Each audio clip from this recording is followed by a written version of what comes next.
እንደምን ዋላችሁ? እግዚአብሔር አምላክ የተመሰገነ ይሁን። እንዴት ሰነበታችሁ? ልጆች ደህና ናቸው? ስራ ጥሩ ነው? እግዚአብሔር አምላክ የተባረከ ይሁን። እግዚአብሔር ይሄንን እድል ሰጥቶናል። በድጋሚ ባለን ጊዜ የእግዚአብሔርን ሐሳብ አብረን እናያለን። እውነቱን ለመናገር እግዚአብሔር ዛሬ አንድ ጥያቄ ጠይቅልኝ ብሎ ነው ወደዚህ ስፍራ እንመጣ ያደረገኝ። ውስጤ ላይ የከበደ አንድ ጥያቄ አለ። ያን ጥያቄ አቀርባለሁ። እግዚአብሔር በራሳችሁ በግል እንድትመልሱለት የሚፈልግ ጥያቄ ነው እና ያንን በኋላ ላይ አብረን እናያለን። እግዚአብሔር አምላክ የተባረከ ይሁን። ዛሬ አብረን የምናየው የእግዚአብሔር ቃል ክፍል ያለው በማቴዎስ ወንጌል ምዕራፍ 16 ከቁጥር 13 ጀምሮ እስከ 20 ድረስ ባለው ክፍል ላይ ነው። ያንን ቃል አነብና ብዙ ጊዜ አልወስድም። እሺ፣ ቃሉን እናነባለን። እንደዚህ ይላል።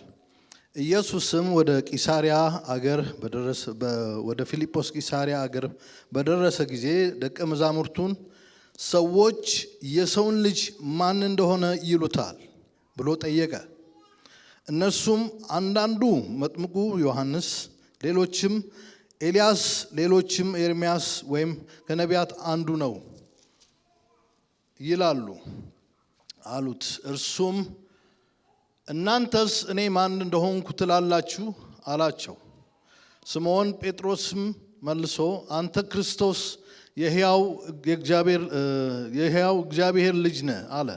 ኢየሱስም መልሶ እንዲህ አለው፣ የዩና ልጅ ስምዖን ሆይ በሰማያት ያለው አባቴ እንጂ ሥጋና ደም ይህን አልገለጠልህምና ብፁዕ ነህ። እኔም እልሃለሁ አንተ ጴጥሮስ ነህ፣ በዚህችም ዓለት ላይ ቤተ ክርስቲያኔን እሰራለሁ፣ የገሃነም ደጆችም አይችሏትም። የመንግሥተ ሰማያትንም መክፈቻዎች እሰጥሃለሁ። በምድር የምታስረው ሁሉ በሰማያት የታሰረ ይሆናል፣ በምድርም የምትፈታ ሁሉ በሰማያት የተፈታ ይሆናል። ያን ጊዜም ኢየሱስ ክርስቶስ እንደሆነ ለማንም እንዳይነግሩ ደቀ መዛሙርቱን አዘዛቸው ይላል። አጭር ጸሎት እናድርግ። ሃሌሉያ። እጅግ የተወደድክና የተፈራ አምላካችንና አባታችን ቅዱስ እግዚአብሔር እናመሰግንሃለን ስለዚህ ጊዜ ስለሰጠን፣ ስለዚህ መልካም ጊዜ ጌታ ሆይ ቃልን እንድንሰማ ህብረት እንድናደርግ ስለተሰጠን እድል ስለዚህ ቀን እናመሰግንሃለን። አንተ ቅዱስ ነህ፣ አንተ ዘላለማዊ ነህ። አንተ ስትናገር ጌታ ሆይ የማይሰማህ የለም። አንተ ስትናገር መሰበር ያለበትን ትሰብራለህ። አንተ ስትናገር መጠገን ያለበትን ትጠግናለህ። አንተ ስትናገር መቆረጥ ያለበትን ትቆርጣለህ። አንተ ስትናገር መፈወስ ያለብህን ትፈውሳለህ። አንተ ስትናገር የማይሰማ የለም፣ የማይደነግጥ የለም፣ የማይመልስም የለም። ጌታ ሆይ ቃልህ ያው ነው፣ የሚሰራም ነው። ሁለትም አፍ ካለው ሰይፍ ሁሉ ይልቅ የተሳለ ነው እንደሚል ቃልህ። ስለዚህ ቃል እናመሰግንሃለን። ዛሬ ደግሞ ካንተ ልንሰማ፣ አንተ ልትናገረን፣ ቅዱስ መንፈስህ ሐሳብን ሊገልጥልን፣ ሐሳብን ሊናገረን ወደዚህ ስፍራ ስላመጣ እናመሰግንሃለን። ስለዚህ መንጋ፣ ስለዚህ ህዝብ አመሰግንሃለሁ ጌታ ሆይ። ጌታ ሆይ እኔም ባሪያንም እርዳኝ። እነሆ ቃልህን በድፍረት በእውነት እናገር ዘንድ በኢየሱስ ስም እርዳኝ። ህዝብ ደግሞ ይሰማ ዘንድ የሚሰማ ጆሮ፣ የሚያስተውል ልቦና አስጠው። ጌታ ሆይ ስለ ሁሉ ነገር ተመስገን። ጊዜውን የሚሆነውን ሁሉ ለታመኑ እጆች አደራ እንሰጣለን። ክብር ሁሉ ለአንተ ይሁን በጌታችን በመድኃኒታችን በኢየሱስ ክርስቶስ ስም አሜን። ጌታ ይባርካችሁ። በኢቢኤስ የሚባል ቴሌቪዥን ላይ ብዙ ጊዜ የሚቀርብ ቅዳሜ ይመስለኛል እንተዋወቃለን ወይ የሚል ፕሮግራም፣ ምናልባት ኢቢኤስ አገር ቤት እዚህም ይታያል ነገሩ። እንተዋወቃለን ወይ ብዙ ጊዜ የትዳር አጋሮችን ነው አቅርበው የሚጠይቁትና የትዳር አጋሮች ምን ያህል እንደሚተዋወቁ ነው የምትጠይቀው። ጠያቂዋ ሁለቱንም ነው የምትጠይቀው። ባልየውን ትጠይቃለች፣ ለየብቻ ትጠይቃለች። ምን ያህል ሚስቱ እንደሚያውቅ ሚስቱንም እንደገና ትጠይቃለች ምን ያህል ባሏ እንደምታውቅና እንተዋወቃለን ወይ የሚባል ፕሮግራም ነው። ምናልባትም እኔ ዛሬ እናንተን ብጠይቅ ምን ያህል እርስ በርስ እንተዋወቃለን? የትዳር አጋሮች ልንሆን እንችላለን፣ የቅርብ ወዳጆች ልንሆን እንችላለን። ምናልባት አገልጋዮቻችንን መሪዎቻችንን ምን ያህል እናውቃቸዋለን? ከዛም አልፎ ደግሞ እግዚአብሔርን ወይም የምንከተለውን ጌታ ምን ያህል እናውቀዋለን የሚለውን ጥያቄ መጠየቅ ፈልጋለሁ። ይሄን ሐሳብ እንግዲህ ያነሳውበት ምክንያት ምንድነው? በዚህ ስፍራ ጌታችን ኢየሱስ ክርስቶስ ከደቀ መዛሙርቱ ጋር የነበረውን ኮንቨርሴሽን ይልቁንም ሐዋርያው ጴጥሮስ እንደምታውቁት ፈጣኑ ጴጥሮስ፣ ችኩሉ ጴጥሮስ ብዙ ጊዜ ጥያቄ ሲነሳ እኔ እያለ እጁን ያነሳ ምላሽ መስጠት የሚፈልግ ሰው ነው፣ የሚወድ ሰው ነው። እና ይሄ ምዕራፍ 16 ማቴዎስ የጻፈልን ከማቴዎስ 16 ይልቁንም ከምዕራፍ ቁጥር 13 በላይ በፊት በነበሩ ክፍሎች ውስጥ ጌታችን ኢየሱስ ክርስቶስ ይሄ ፐብሊክ ሚኒስትሪ አገልግሎቱን በሕዝብ መካከል ሲያገለግል የቆየበት ጊዜ ነው እና ሰዎች በሚሰራው ነገር፣ በሚያደርገው ታምራት፣ በሚናገረው ንግግር፣ በምኩራብ የሚያደርገው እንቅስቃሴ ሁሉ ያውቁታል። በአንድም በሌላም ስለሱ ብዙ መረጃዎች አሉ እና ወደዚህ ስፍራ ሆን ብሎ ነው ያመጣቸው።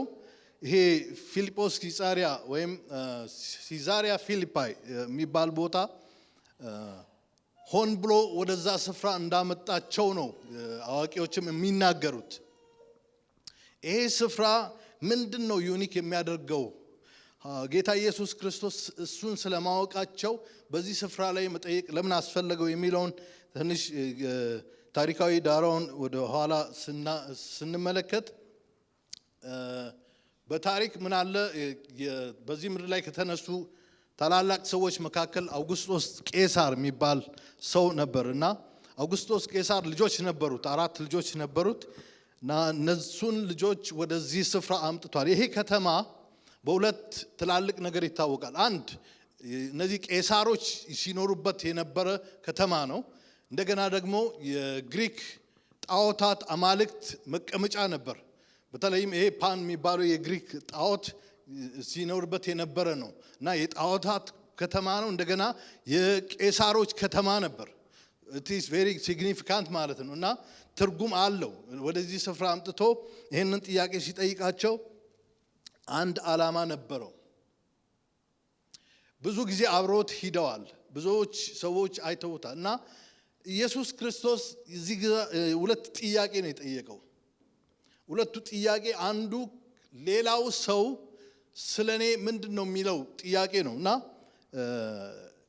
አጠያይቁም ስለ ሰው ልጅ ምንድነው የሚሉት ሰዎች መረዳታቸው ምን ይመስላል የሚል ጥያቄ ጠየቀ እና መቼም ሰው ስለኔ ምንድነው የሚያስበው ብሎ የማይጠይቅ የለም አይደል?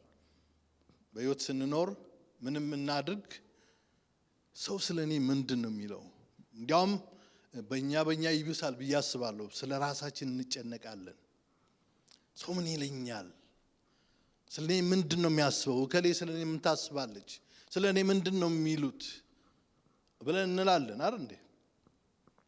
አዎ እነዛ ነው የምንለው። እንዲያውም አብረን ቤት ከምንኖረው ሰው በላይ የውጭው ሰው ምንድነው የሚለኝ እያልን ያሳስበናል። እዚህ ስፍራ ላይ ኢየሱስ ክርስቶስ ሰዎች ስለሱ መልካም ያውሩ፣ ጥሩ ያውሩ፣ እሱ ጉዳይ አይደለም ኢየሱስን ያስጨነቀው። ኢየሱስ ወደዚህ ምድር የመጣበት ትልቅ ዓላማ ነበረው እና እንደዚህ ነው ያላቸው። ሰዎች የሰውን ልጅ ማን እንደሆነ ይሉታል። እንግዲህ ጥያቄ የቀረበው ስፔሲፊካሊ ለጴጥሮስ ብቻ አይደለም፣ ለደቀ መዛሙርቱ የቀረበ ነው። ስለዚህ እንግዲህ ስለ የሰው ልጅ ነው። በሰው እንደ አይሁድ አንድ አይሁድ በአይሁድ መካከል ያደገ ተወልዶ ያደገ ሰው ነው። በአይሁድ መካከል የተመላለሰ ነው። የአይሁድ የነሱን ቋንቋ የተናገረ ነው። የነሱ መብል የበላ ነው። የነሱ መጠጥ የጠጣ ነው። ስለኔ ምንድነው የሚሉት ሰዎች ብሎ ሲጠይቅ እንዴ ምን ጥያቄ ያለው ስላንተ? እንግዲህ ምክንያቱም ንግግሩ ትንሽ ለየት ያለ ነው።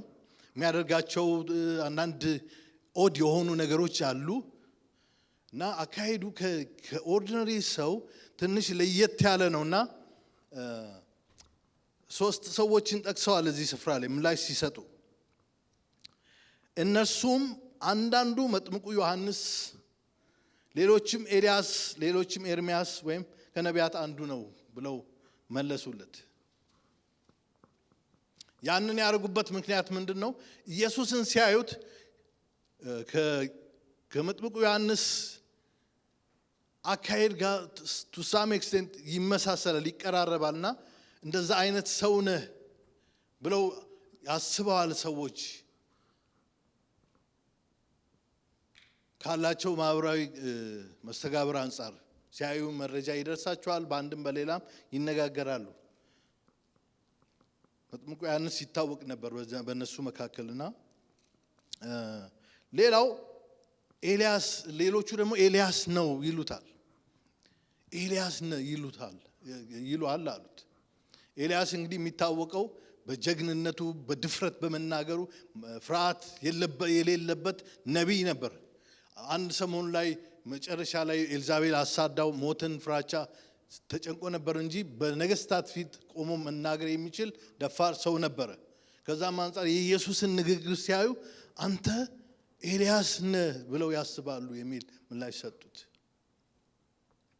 ምናልባት ሰዎቹን ራሳቸው ቢጠይቁ አሮን ነው ምን ሊመልሱ እንደሚችሉ አላቅም። ደቀ መዛሙርቱን ነው ስለኔ ምንድነው የሚሉት ሰዎች እንጠይቃለን። አሁን አንዳንዴ ሌቱን ምንድነው ያለው እንላለን። ምንድነው ያለችው ይባላል። ምክንያቱም ሰው ስለ ራሱ ጥሩ ግምት አለው፣ ጥሩ አስተሳሰብ አለው። ኤርሚያስም አንዳንዱ ደግሞ ኤርሚያስን ትመስላለህ አይነት ነገር ነው። ኤርሚያስ ይሆን እንዴ ይላሉ። ኤርሚያስም የሚሉበት ምክንያት ያው ነቢይ ስለሚናገር ነው። ምናልባትም ደግሞ ስለ ሰውም ያዝናል። ጌታችን ኢየሱስ ክርስቶስ የሰው ልጅ ነበረ። በትክክልም ኢየሱስ ክርስቶስ የሰው ልጅ ነው እና ሰዎች ኤግዚቢት የሚያደርጉትን ዲሞንስትሬት የሚያደርጉትን ነገር ያሳይ ነበር። ማንም ሰው ስለመሆኑ ጥያቄ የሚፈጥርበት ያለ አይመስለኝም። እሱ አይደለም ችግሩ።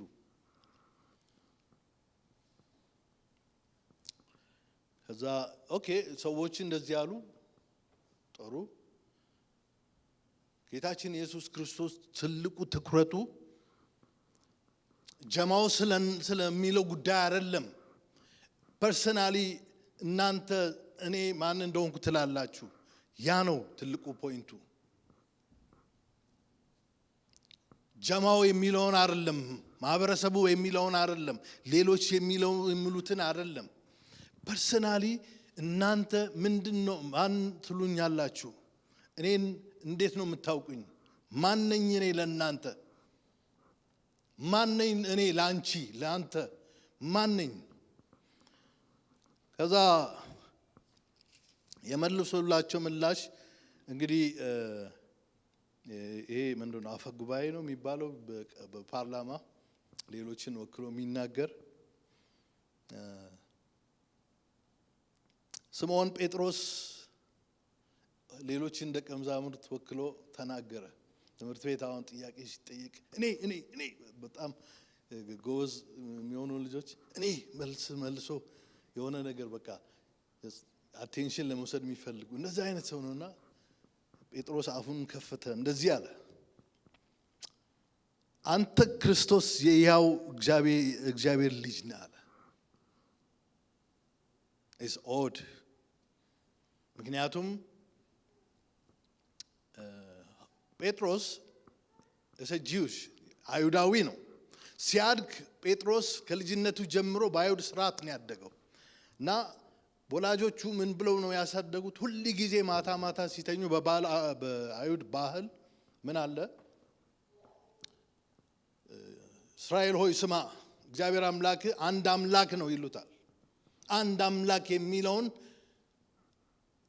ጽንሰ ሐሳብ እየሰማን ያደገውና እዚህ ስፍራ ላይ አንተ የእግዚአብሔር ልጅ ነህ የሕያው እግዚአብሔር ልጅ ነህ ብሎ መናገር ቻለ። የሚገርም ነው።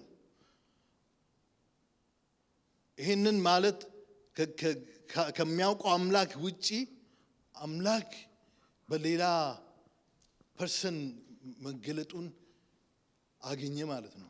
ጌታ ኢየሱስ ክርስቶስ የሰጠው ምላሽ እንደዚህ ነው። ኢየሱስም መልሶ እንዲህ አለው፣ የዮና ልጅ ስምዖን ሆይ በሰማያት ያለው አባቴ እንጂ ሥጋና ደም ይህን አልገለጠልህምና ብፁዕ ነህ አለው። ክብር ለኢየሱስ ይሁን። እዚህ ላይ ምንድን ነው የምናየው? ኢየሱስ ክርስቶስ የእግዚአብሔር ልጅ ስለመሆኑ በትምህርት ወይም በልምድ የምናመጣው ነገር አይደለም። ሥጋና ደም አልገለጠልህም ሚንስ ሂማን ኤክስፒሪየንስ፣ የሰው ልምምድ አልገለጠልህም። ይሄ ከሰማይ የሚመጣ መገለጥ ነው አለ። ኢየሱስ ክርስቶስ የእግዚአብሔር ልጅ መሆኑ፣ ምክንያቱም ሰው መሆኑ ኢስ ኦብቪየስ፣ ማንም ያውቀዋል፣ ማንም ሊናገር ይችላል። ኢየሱስ ሰው ነው ብሎ መናገር ይችላል በዚያን ዘመን የነበረ። አሁንም በእኛ ዘመን ሰዎች ኢየሱስ ሰው ነው ይላሉ። ኢየሱስ የእግዚአብሔር ልጅ እንደሆነ፣ ኢየሱስ አምላክ እንደሆነ መናገር የሚቻለው በመገለጥ ብቻ ነው። ሥጋና ደም ይሄንን አልገለጠልህም። ልምምድ ይሄንን ሰዎች ብዙ ዓመት ቤተክርስቲያን ሊመላለሱ ይችላሉ። ጋይስ ሰዎች ሃይማኖተኞች ሆነው ብዙ ዓመት ቤተክርስቲያን ሊመላለሱ ይችላሉ። ምናልባትም የነገረ መለኮት ተማሪዎች ትምህርት ቤት ገብቶ ሲማሩ ብዙ ዓመት በመማር ዲግሪ በመማር ማስተርስ ፒኤችዲ በመማር ኢየሱስ የእግዚአብሔር ልጅ እንደሆነ ማወቅ አይችሉም። ለምን? ከሰማይ የሚገለጥ መገለጥ ስለሆነ። ክብር ለኢየሱስ ይሁን። እንደዛ ቢሆንማ ቡልትማን የሚባል 11 ፒኤችዲ ያለው አለ በነገረ መለኮት።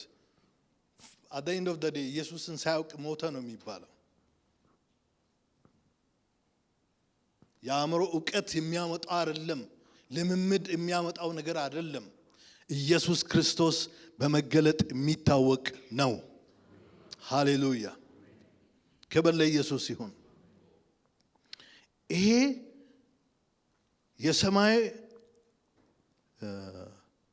በሰማያት ያለው አባቴ ነው የገለጠልህ አለው። መገለጥ ነው። it's a revelation። ኢየሱስን ማወቅ ሬቬሌሽን ነው፣ መገለጥ ነው። ቤተ ክርስቲያን ውስጥ 10 ዓመት 20 ዓመት 5 ዓመት ከዛም በላይ በመኖር ኢየሱስ አይታወቅም ወገኖቼ። በእውነት ነው የምላችሁ፣ ኢየሱስ በመገለጥ የሚታወቅ ነው። ጌታ አይኖቻችንን ይክፈትልን። እግዚአብሔር መገለጥን ይስጠን፣ እሱን እናውቅ ዘንድ።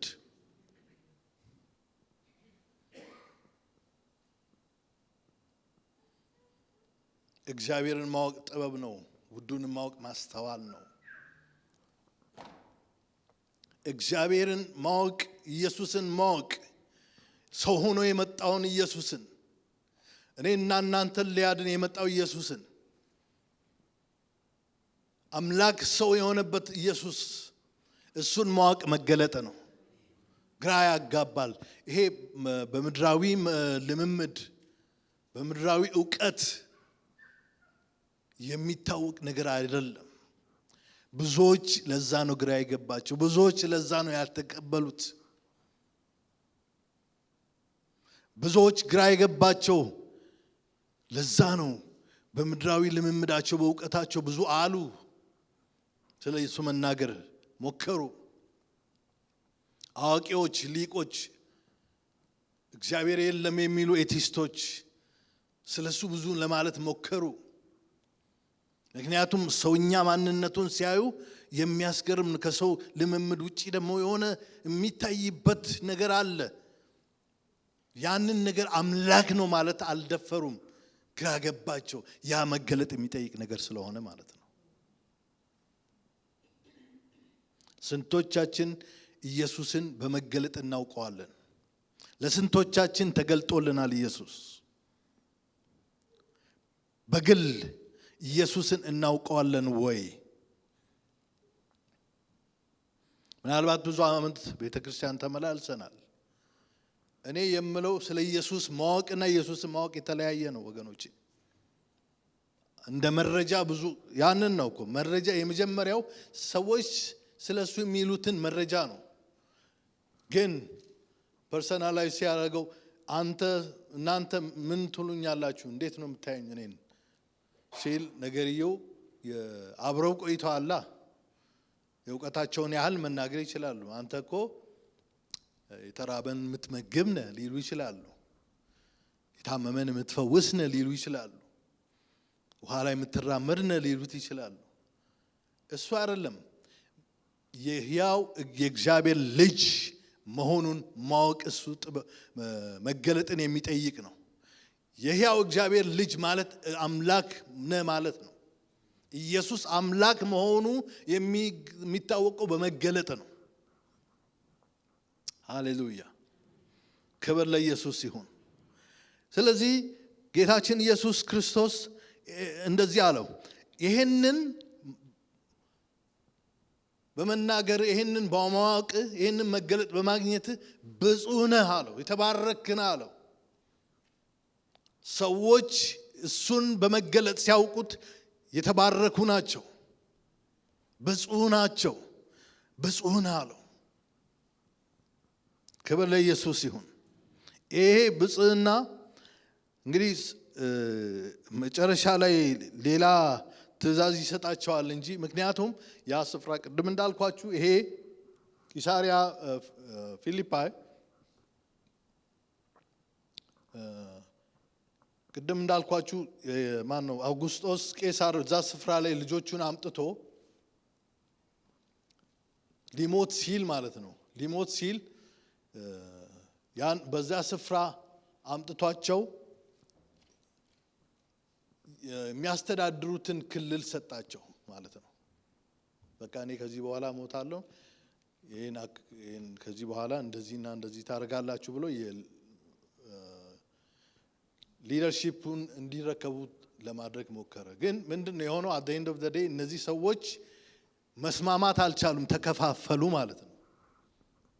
ግን ኢየሱስ ክርስቶስ በዚህ ስፍራ ይህንን ሲያደርግ ወደ ታች ዝቅ ብለን ስናነብ ጌታ እንደዚህ አለ፣ እኔ እምልሃለሁ አንተ ጴጥሮስ ነህ፣ በዚህችም ዓለት ላይ ቤተክርስቲያኔን እሰራለሁ፣ የገሃነም ደጆችም አይችሏትም አለ። አንተ ማነህ? ስምዖን ነበረ። አሁን ምንድን ያለው? ጴጥሮስ። ይሄ ጴጥሮስ የግሪክ ቋንቋ ነው።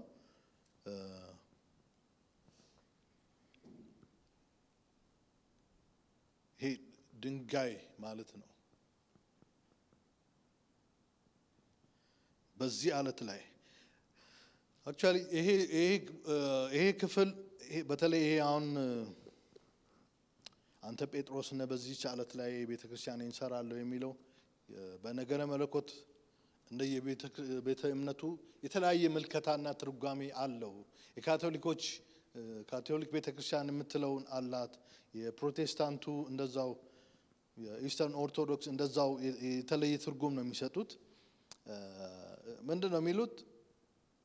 ራሱን ጴጥሮስን ነው በአንተ ላይ ቤተክርስቲያኔን እሰራለሁ ብሎ ነው ያለው የሚል ትርጓሜ ነው የሚሰጡት በተለይ የካቶሊክ ሰዎች። እና ሐዋርያው ጴጥሮስን እንደ የመጀመሪያው ፖፕ እንደሆነ ነው እና ከዛ በኋላ ከሱ ቀጥሎ ነው የሚቆጥሩት የጵጵስናን አገልግሎት ቢሾፕ ብለው የሚሉትን ከሱ በኋላ ነው ስያሜውን የሚከተሉት ማለት ነው። እና በፕሮቴስታንቱ ደግሞ ምናልባትም በእኛ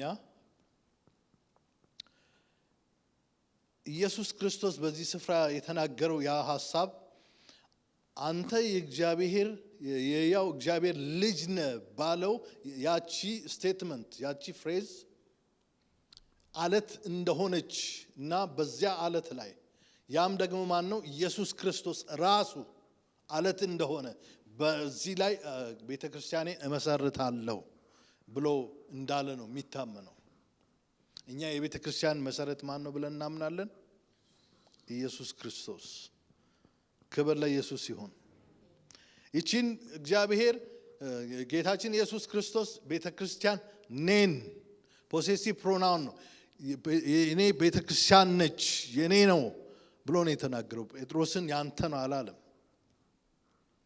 ኔን የኔ ናት ቤተክርስቲያን የኔ ናት እና እሷን እመሰርታለሁ ኦን የማደርገው እኔ ነኝ ብሎ ተናገረ። እቺን መመሰርታትን ቤተክርስቲያን ደግሞ ወደፊት ይሄ የፊውቸር እንትን ነው የሚያሳየው። እመሰርታለሁ ብሎ ነው የሚናገረው። የገሃነም ደጆች አይችሏትም አለ። የገሃነም ደጆች አይችሏትም ማለት ምንድነው? ቤተክርስቲያን ከተመሰረተች በኋላ ቤተክርስቲያን የክርስቶስ አካል ነች። ቤተክርስቲያን በክርስቶስ ላይ የተመሰረተች ናት። ቤተክርስቲያን የክርስቶስ ነች። ሆኖም ግን ተግዳሮት አለባት፣ ትግል አለባት፣ ሰልፍ አለባት፣ በቀንም በሌሊትም። ነገር ግን አይችሏትም። የገሃነም ደጆች አይችሏትም። ሊገፏት ይችላሉ።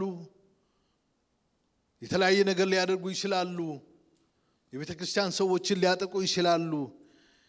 ቤተክርስቲያን በዚህ ዘመን ይልቁንም እንደ ማኑዋል የምትጠቀምበትን መጽሐፍ ቅዱስ ለማጥፋት ብዙዎች በየዘመናቱ ተነስተዋል። ግን ሊያጠፏት ሊያቆሟት አይችሉም። ለምን? የተመሰረተችበት በሕያው አለት ላይ ስለሆነ ማለት ነው። በእግዚአብሔር ልጅ ላይ ስለተመሰረተች ማለት ነው። ክብር ለኢየሱስ ይሁን። ስለዚህ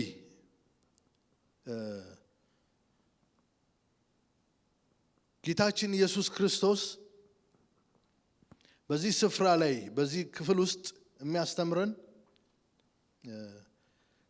ዝቅ ብሎ ለጴጥሮስ ሲናገር ለሱ የሚናገር ነው የሚመስለውና የመንግስተ ሰማያትንም መክፈቻዎች እሰጣለሁ፣ በምድር የምታስረው ሁሉ በሰማያት የታሰረ ይሆናል፣ በምድርም የምትፈታው ሁሉ በሰማያት የተፈታ ይሆናል ይላል። ያ ማለት ምንድን ነው? ቤተክርስቲያንን እመሰርታለሁ ስልጣንንም ደግሞ እሰጣታለሁ አለ። ይሄ የመንግስት ሰማያት መክፈቻዎችን እሰጣለሁ ማለት በአይሁድ ባህል በጂውሽ ወይም እነዚህ ረቢ የሚባሉ ሰዎች እንትን አላቸው፣ ቁልፍ ኦቶሪቲ ስልጣን፣ የመከልከል ስልጣን አላቸው፣ የማሰር የመፍቀድ ስልጣን አላቸው። ያ ተርሚኖሎጂ ነው ይሄ። እና ስልጣን እሰጣለሁ፣ እንደ ቤተክርስቲያን ስልጣን እሰጣለሁ። ያ ስልጣን ደግሞ ቤተክርስቲያን የምትቀበለው በዚህ ምድር ላይ ልታደርገው የምትችለው ነው። ቤተክርስቲያን ስልጣን አላት። ከእግዚአብሔር ከክርስቶስ ኢየሱስ የተቀበለችው ስልጣን አላት።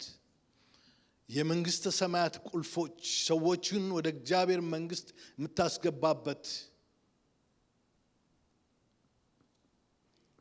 ድሮ በካቶሊክ ቤተክርስቲያን ዘመን ጳጳሳት ቤተክርስቲያን እግዚአብሔር መንግስት እናስወርሳለንና ትኬት ግዙ ብለው ትኬት ይሸጡ ነበር በድሮ ዘመን። የሚገርም ነው። እና ይሄ ሚስ ኢንተርፕሬቴሽን ነው። ከዛ ወስደው ስልጣን ተሰጥቶናል፣ እኛ ነን የምናስገባው ወደ እግዚአብሔር መንግስት። ስለዚህ ቶሎ ቦታ ያዙ፣ መሬት እንዳያልቅ አይነት ነገር ነው።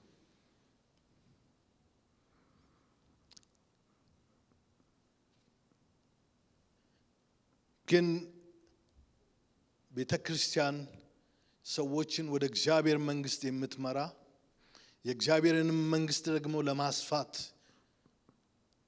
የተቀመጠች የክርስቶስ ወኪል ነች፣ የክርስቶስ አካል ነች። ስለዚህ ወገኖቼ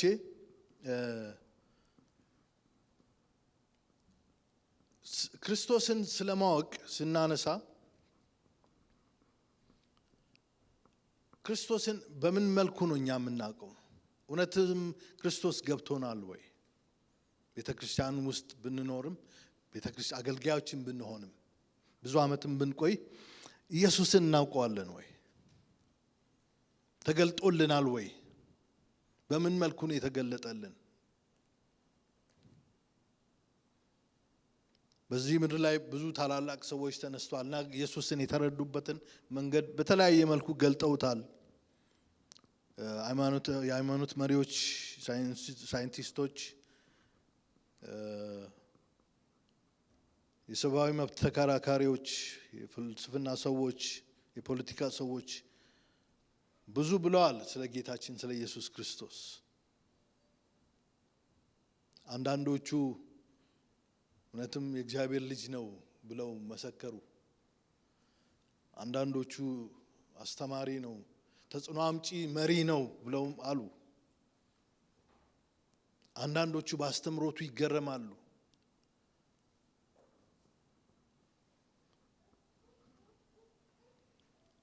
አንዳንዶቹ ደግሞ የፍቅር ሰው ነው፣ እውነተኛ ነው ይሉታል።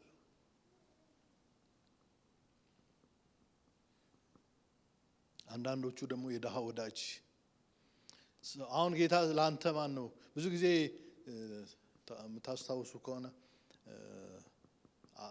አባት ወይም እናት አባቴ ያንተ ጀግና ማን ነው ተብሎ ይጠይቅ የለ? ያንተ ጀግና ማን ነው ተብሎ ይጠይቃል። እና አንዳንዱ የኔ ጀግና አባቴ ነው ይላል። አንዳንዱ የኔ ጀግና እናቴ ናት፣ ለፍታ ጎንበስ ቀና ብላ አሳድገኝ፣ የኔ ጀግና እናቴ ናት። ኢየሱስ ክርስቶስን በሚያደርግልን ነገር አይደለም።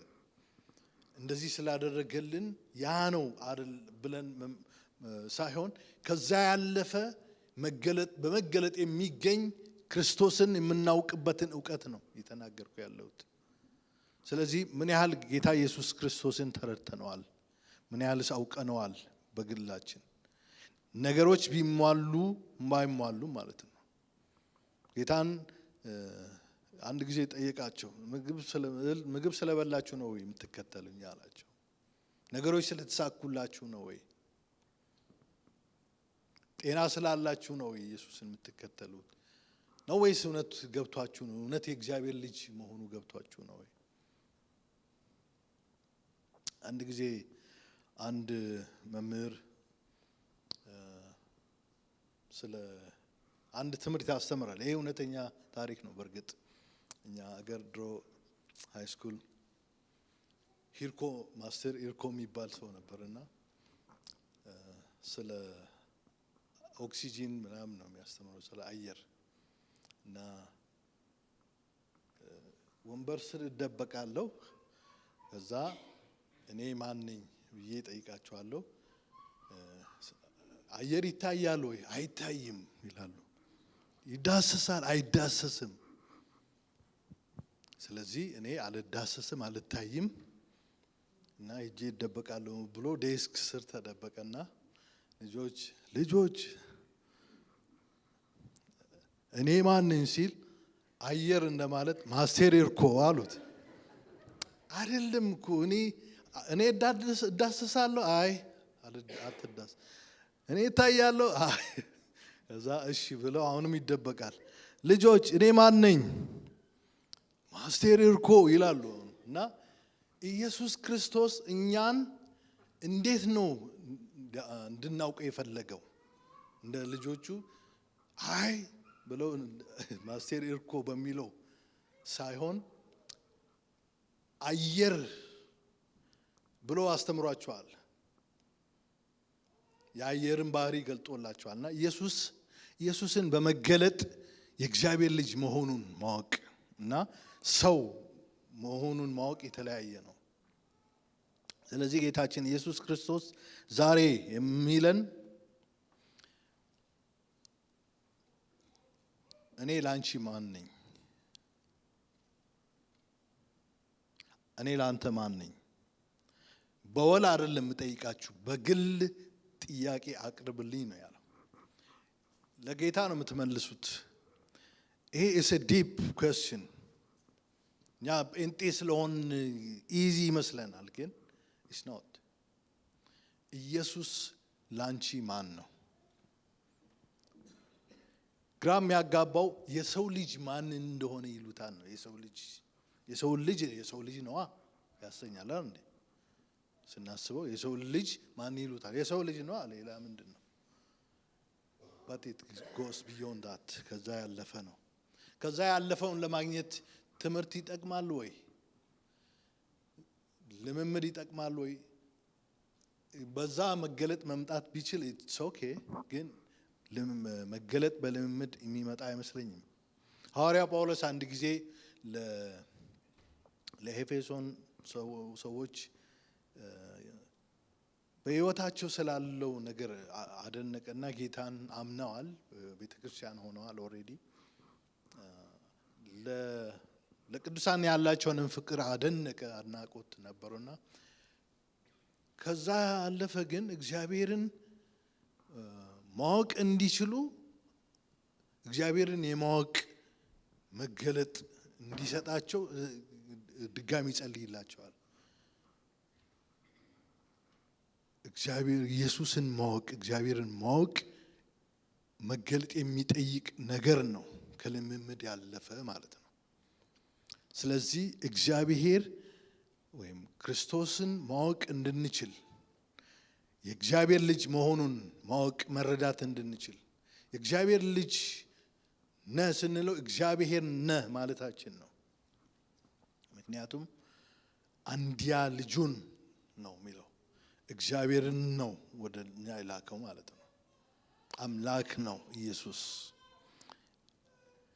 ይሄ ዘመን ይሄ ጊዜ በጣም ፈታኝ ዘመን ነው ለክርስቲያኖች ለቤተክርስቲያን ምናልባትም እኛ ታምራት ብለን የምንላቸው ነገሮች ከዛም በላይ አድርገው ሰዎች ሊያሳዩ የሚችሉበት ዘመን ነው አይደል እንዴ ያየን እየሰማን ነው ስለዚህ ከዚያ ያለፈ በመገለጥ የሆነ ክርስቶስን የማወቅ ነገር ጌታ ያድርግልን እግዚአብሔር አይኖቻችንን ይክፈትልን እና በዛ ሐሳብ ላይ እንድንጸልይ ፈልጋለሁ ከዚህ በላይ መናገር አልፈልግም ኢየሱስን እናውቀዋለን ወይ ማን ነው ኢየሱስ ለኛ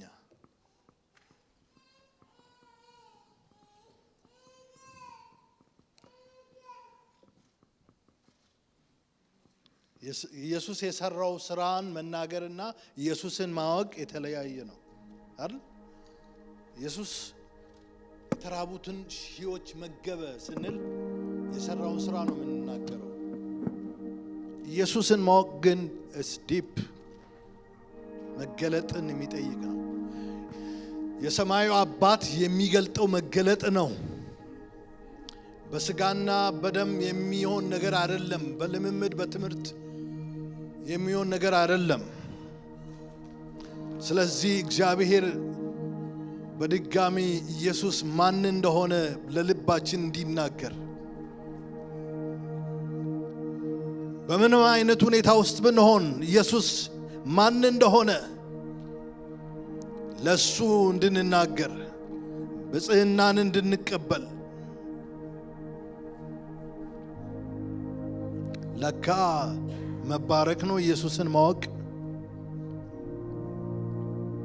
ለካ መገለጥ ነው ኢየሱስን ማወቅ ተምረን መናገኘው ነገር አይደለም እንዴ ለካ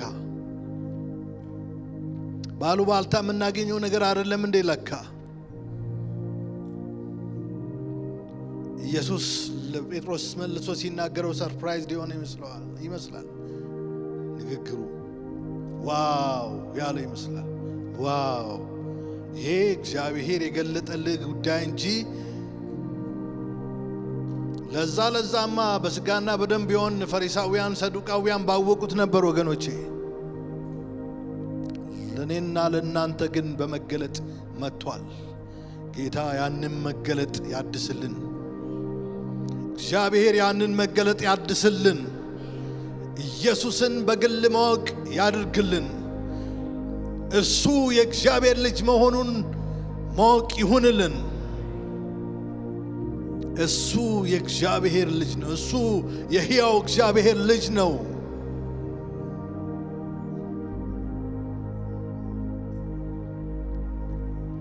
አንተ ለኔ የሕያው የእግዚአብሔር ልጅ ነህ።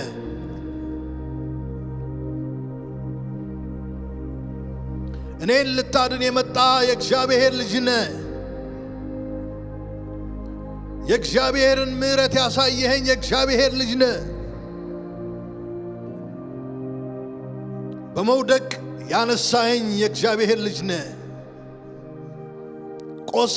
ቁስሌን የፈወስክ የእግዚአብሔር ልጅ ነህ። በደምህ ኃጢአቴን ያጠብክ የእግዚአብሔር ልጅ ነህ።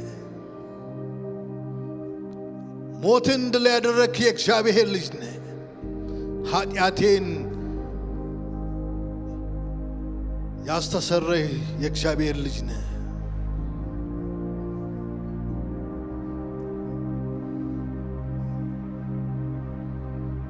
ሃሌሉያ።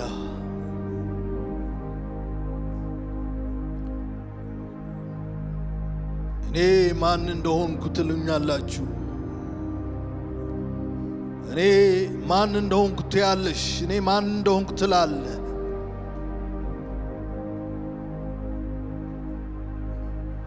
ዛሬ በድጋሚ በግል እንድናውቅ፣ ዛሬ በድጋሚ በግል እንድንረዳ፣ ዛሬ በድጋሚ በግል እንድትገለጥልን ጌታ ሆይ ይህን ጥያቄ ወደኛ ስላመጣ እናመሰግናለን። አንተን ማወቅ ማስተዋል ነው። አንተን ማወቅ ጥበብ ነው። አንተን ማወቅ መገለጥ ነው። ለእህቶቼ ተገለጥ፣ ለወንድሞቼ ተገለጥ፣ ለኔ ለባሪያ ተገለጥ፣ ለዚች ቤተክርስቲያን ተገለጥ፣ ለእያንዳንዳችን ተገለጥ እንፈልጋለን። የናዝሬቱ ኢየሱስ የእግዚአብሔር ልጅ፣ ይሄ የሕያው የእግዚአብሔር ልጅ ኢየሱስ ሆይ እንፈልጋለን። በድጋሚ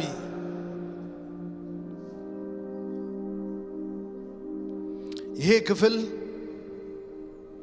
ከዚህ በኋላ ነው። ይሄ ከዚህ መገለጥ በኋላ ማቴዎስ ሽፍት አረገ ጽሑፉን። ኢየሱስ ክርስቶስ ከዚህ በኋላ ስለ ሞትና ትንሣኤው ስለ መከራው መናገር ጀመረ። እስከዚህ ድረስ አገልግሎት ላይ ነበር። ከዚህ በኋላ ነው ለመስዋዕትነት እንደመጣ፣ መሲህ እንደሆነ፣ አዳኝ እንደሆነ፣ ነፃ አውጪ እንደሆነ፣ ሊሰዋ እንደመጣ መግለጥ ጀመረ። ከቁጥር 1 ጀምሮ ብታነቡት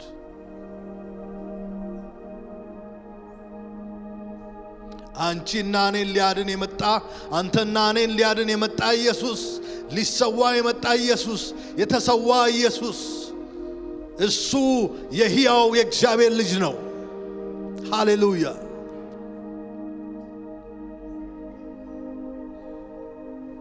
በድጋሚ ልቦቻችንን ክፈት ጌታ ሆይ። በድጋሚ ልባችንን ክፈት። በድጋሚ አይኖቻችንን ክፈት። በድጋሚ ግለጥልን ይህንን መገለጥ።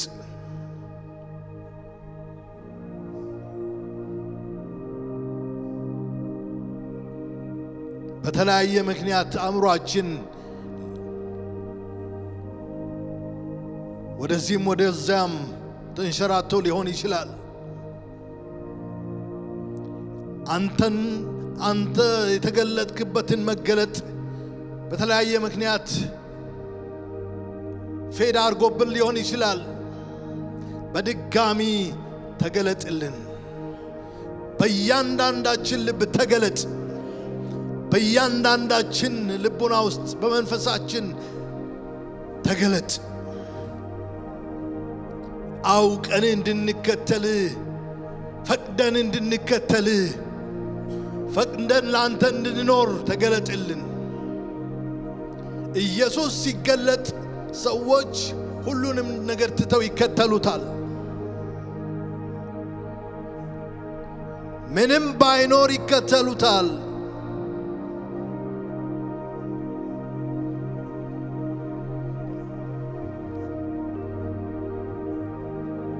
ሁሉን ትተን ተከተልን አለ ጴጥሮስ። ምንም በድካም ቢመላለስም ጌታ ሆይ እናመሰግናለን። እይታችንን ልታድስ ስለመጣ እናመሰግናለን። ስላንተ ያለንን መረዳት አንተን ማወቅ በድጋሚ እንዲሆንልን ልታድስ ስለመጣ እናመሰግናለን። በኢየሱስ ክርስቶስ ስም የወንድሞቼን የእህቶቼን ልብ አድስ። አንተን ማወቅ ይሁንልን፣ ተገለጥልን። እውነተኛውን ማንነትን መረዳት እንድንችል አይኖቻችንን ግለጥ። በኢየሱስ ክርስቶስ ስም እያንዳንዳችንን እርዳን። ሕያው በሆንከው ባንተ የሕያው ልጅም በሆንከው ባንተ ሕያውነትን ባካፈልከን ባንተ መኖር እንድንችል በጌታ በኢየሱስ ስም እርዳን። የእያንዳንዳችንን እጅ ያዝ፣ ልቦናችንን አብራ። እግዚአብሔር አምላክ በኢየሱስ ክርስቶስ ስም ጸጋን እንድትጨምርልን እንድትረዳን፣ ከትናንት ይልቅ ዛሬ ከዛሬ ይልቅ ነገ ኢየሱስን በመገለጥ እያዩ የሚሄዱ ሰዎች እንድታደርገን፣ በዛ መገለጥ ሕያውነቱን በመረዳት የእግዚአብሔር ልጅ መሆኑን በመረዳት በዚያ መረዳት መሄድ መኖር እንድንችል ጸጋን አብዛልን። ክብር ሁሉ ለስም ይሁን። ወገኖቼን ባርክ፣ ይህችን ቤተክርስቲያን ባርክ፣ ጸጋን ስጠን፣ ዘመናችንን ባርክ። በዚህ ባስፈሪና ባስቸጋሪ ባስጨናቂ ዘመን ብዙዎች እየተናጡ ባሉበት በዚህ ዘመን ሕያውነትን እያሰብን ካንተ ጋር መራመድ እንድንችል እርዳን። ክብር ሁሉ ላንተ ይሁን። እናመሰግናለን በጌታችን በመድኃኒታችን በኢየሱስ ክርስቶስ።